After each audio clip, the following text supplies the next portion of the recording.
Oke guys, kembali lagi bersama saya. Kali ini kita akan membahas tentang mengenal obat tradisional Tabar yang berasal dari Desa Prunggil. Baik, secara administratif, Desa Prunggil terletak di Kecamatan Tinada, Kabupaten Papua Barat, Provinsi Sumatera Utara. Desa Prunggil dapat ditempuh dari Medan kurang lebih 5 jam dan dari Kota Salak dapat ditempuh kurang lebih 15 menit. Desa ini memiliki wisata yang sudah cukup terkenal, yaitu Sampurun Air Terjun Lembilulu. Selain memiliki wisata eksotis, beredar pula di masyarakat mengenai obat tradisional yang diwariskan secara turun-temurun dan dibuat secara beramai-ramai. Menurut Dejoko Suroto, obat tradisional adalah obat yang turun-temurun digunakan oleh masyarakat untuk mengobati beberapa penyakit tertentu dan dapat diperoleh dari alam. Obat tradisional Tabar terbagi atas dua macam, yaitu yang pertama tabar bubuk dan yang kedua tabar minyak. Ramuan tabar diracik dengan bahan yang berasal dari alam dan hewani, yang dimana setiap orang membawa bahan-bahan yang sudah ditentukan terlebih dahulu sebelum tanggal pembuatan tabar. Dari informan yang saya dapat dari masyarakat Prunggil, bahan peralatan yang dibutuhkan untuk membuat tabar yaitu yang pertama alatnya sendok, yang kedua sarwam atau kuali, yang ketiga lesung.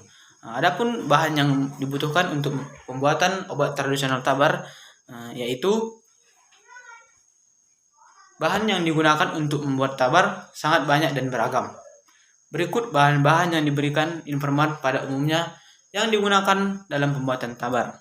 Yang pertama ada minyak kampung, yang kedua ada kelapa hijau, yang ketiga daun nilam, yang keempat cabai merah, yang kelima rempah ratus, yang keenam minyak goreng, 7 anti gondok ataupun jamur, yang ke-8 kayu tawar, yang ke-9 kulit manis, yang ke-10 kemenyan, yang ke-11 keci-keci merperkas ataupun dalam bahasa Indonesia sarang tempat madu, tempat lebah.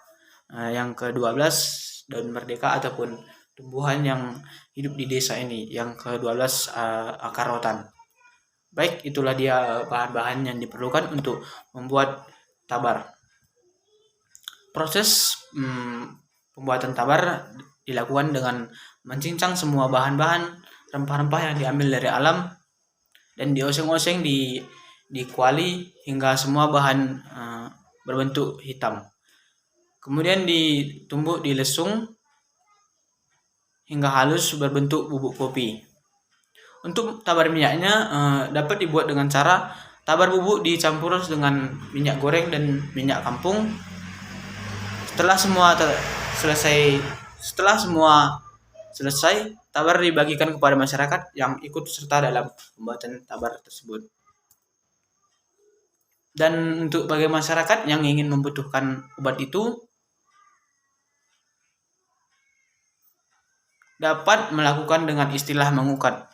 Mengukat tabar namanya di sini tidak membeli, tetapi dengan memberikan uang seikhlasnya saja sebagai isyarat pertanda bahwa itu memiliki obat yang mujarab.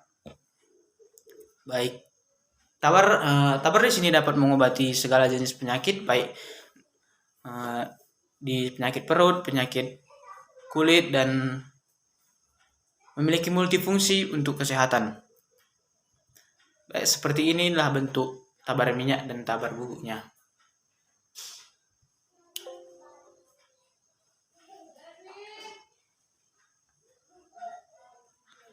Untuk penggunaannya, tabar minyak dapat dioleskan dan tabar bubuk dapat diadukkan ke dalam air teh lalu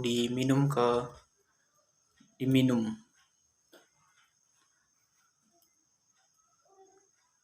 Baik, terima kasih. Salam lestari, juah-juah Banta Karina.